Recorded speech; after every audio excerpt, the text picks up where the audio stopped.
जोंनि आइ आफा अननानै एखौ नुयोब्ला एसे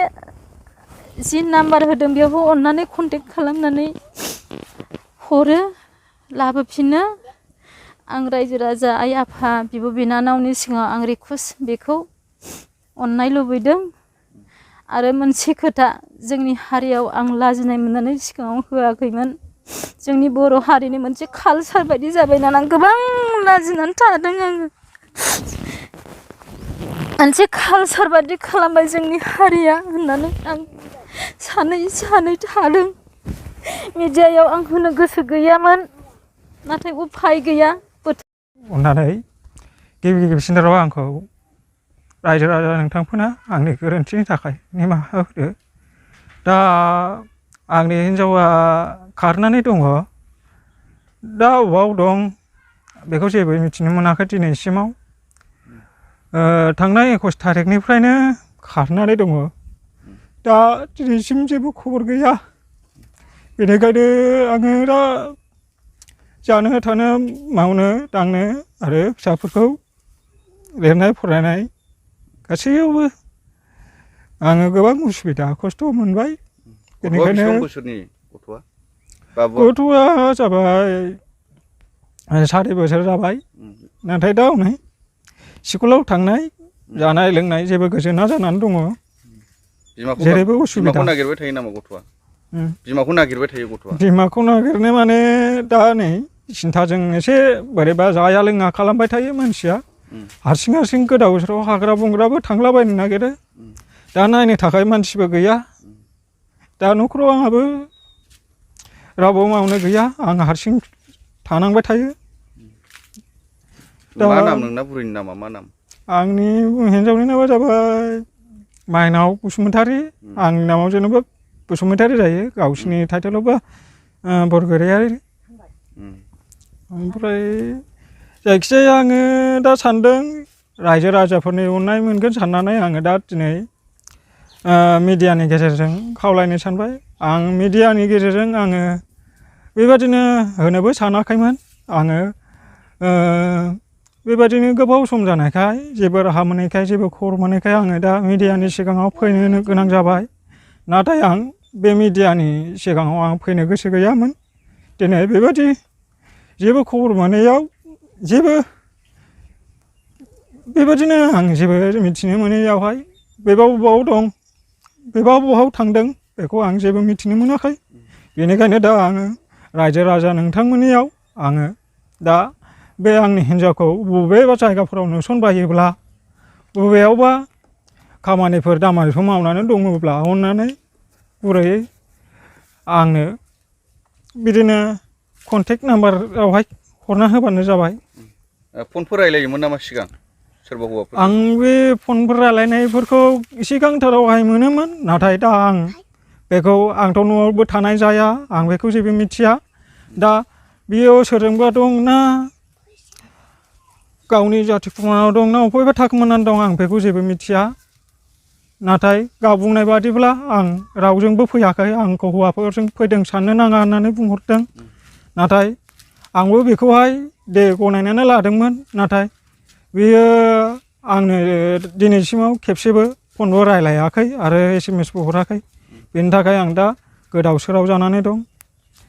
थांनायनि सिगां माबा मोनसे बुंलांदों नामा नोंखौ बियो जेबो नङा जायखिजाया गावसो मा साननानै थांदों आं बेखौ जेबो मिथिया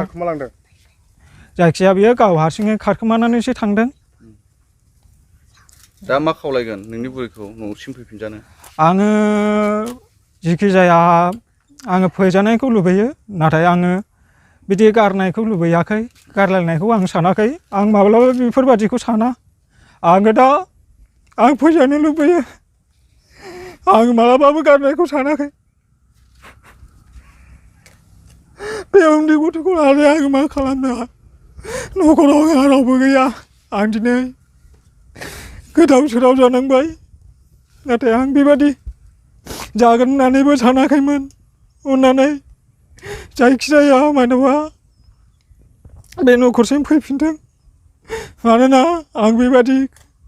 फिसा गोरोन्थिनि थाखाय आङो नासयजादोंब्लाबो आं जेबो सानाखैमोन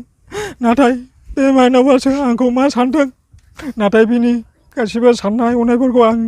मिथिनो लुबैदोंमोन नाथाय बे आंजों खनसेबो रायलायहरा नाथाय बेनि थाखायनो आं दिनै गोदाव सोराव जानानै मिडियानि गेजेरजों आङो दिनै फोरमायनो गोनां जाबाय अननानै जेरावखि थाया मानो माइनावा बे न'खरजों फैफिनथों आरो रायजो राजा नोंथांमोनाबो जेरावखि थाया मानो जेरावखि लोगो मोना मानो अननानै हेफाजाब खालामदो जायखिजाया जेरावखि लोगो मोनो जेरावखि नुवा जाया बे माइनावखौ हमनानै हरनो हायो एबा खोन्थाहरनो हायो जायखिजाया आङो 20,000 बान्था होनाय जागोन हामबायसै गोजोन्थों। आं मा होनबावनो दा जोंनि फिसालानो बुंनांगौ बुंखाबाय दा जों संसार जानायाथ' गावसोर सानैजोंसो जादोंमोन दा जोंथ' बिहामजोखौ जों अननांगौखौ अनोमोन जों जेबो प्रब्लेम मोनामोन आरो बेवाइ दं बिबोनां दं बिसोरबो बिराद अनोमोन जों रुजु रुमै जादोंमोन गावसोर संसार जानायावसो मा साननानै मारै जालायनानै बेबायदि मा साननानै खारखो जों अननानै जों होआखैमोन मिडियायावहाय फैफिनथों होननानै आरो आंबो अननानै माइनावखौ सानसे खनसे रायलायनो मोननायाव आङो रिकुवेस्ट खालामदोंमोन फैफिनदो बिहामजो नोङो नोंनि फिसायासो देरसिन फिसाया देरसिन नङा होननानै खेबसेखौ नों फैफिन होननानै आरो गोबां मानसियाबो रायजो राजाबो रिकुवेस्ट खालामदों फैफिन जोंहा बाव रायजो राजा दं मण्डलि दं समाज दं थाना दं बेयाव होनांगौमोन होननानै जों गोबां बेखौ बुजायहरदों रायलायदों नाथाय होमब्लाबो बियो गनायाखै मा साननानै थांखो आं बेखौबा बुंनो हाला बबाव थांदों होननानै सन्देह खालामदों नोंसोर आं दा थांनायखौथ' सन्देहखौनो आं बुंनोनो हाया बबाव थाहैदों दा बेखौहाय ओरैनो सिगां बबावबाफोर थांनो गोसोखांबाय थायोमोन नामा थांनो गोसोखांनाया माने लोगोफोरनि सिगाङाव होनोमोननो खामानि मावनो थांलाबायनोसै आं थाला माला बायदिसिना होनोमोननो आं दा बेखौहायबो बुंनो रोङा दासो लोगोफ्रा एसे साफा सानै खोन्थादों ओमफ्राय जोंथ' रायलाया फिक्स खोथाखौ दा गाव मा सानो आंबो रिकुवेस्ट खालामदों फैफिनथों बे बिहामजोआ बेसेबांखि थाया मानो आङो नांगौ बे बिहामजोखौ आरो गावनिनो न'खरखा हाजारब्लाबो फार्स्टनि हाबा जानाय बायदि जाखाया गाव मा सानो उनावहाय जों गाव लाबाबो लायाबाबो जों बेखौ फैफिनजानो लुबैदों मोनसे रायलायनो लुबैदों बेखौ मोनसे रिकुवेस्ट खालामनाय थादों अननानै आं बारा गोलावखौबो आं बुंनो हाला आंनि गोसोआवसो आं दंसै जों बे फैफिनोबा जों माबा मोनसे जागोन माने आं फैफिनजानो लुबैदों बे बिहामजोखौ फैथोंसै अननानै माइनावा जेरावखि थाया मानो रायजोनि आइ आफा अननानै बेखौ नुयोब्ला एसे जि नाम्बार होदों बेयाव अननानै कन्टेक्ट खालामनानै हरो लाबोफिनो आं रायजो राजा आइ आफा बिब' बिनानावनि सिगाङाव आं रिकुवेस्ट बेखौ अननाय लुबैदों आरो मोनसे खोथा जोंनि हारियाव आं लाजिनाय मोननानै सिगाङाव होआखैमोन जोंनि बर' हारिनि मोनसे कालसार बायदि जाबाय नालाय आं गोबां लाजिनानै थादों आङो मोनसे कालसार बायदि खालामबाय जोंनि हारिया होननानै आं सानै थादों मिडियायाव आं होनो गोसो गैयामोन नाथाय उफाय गैया बोथोरखौ लानानै गोबां समस्या जाबोयो आजिखालि मोजां गाज्रि मानसि दं बिनि थाखाय आं फिसाला लिंहरनायलाय होनाय जाबाय।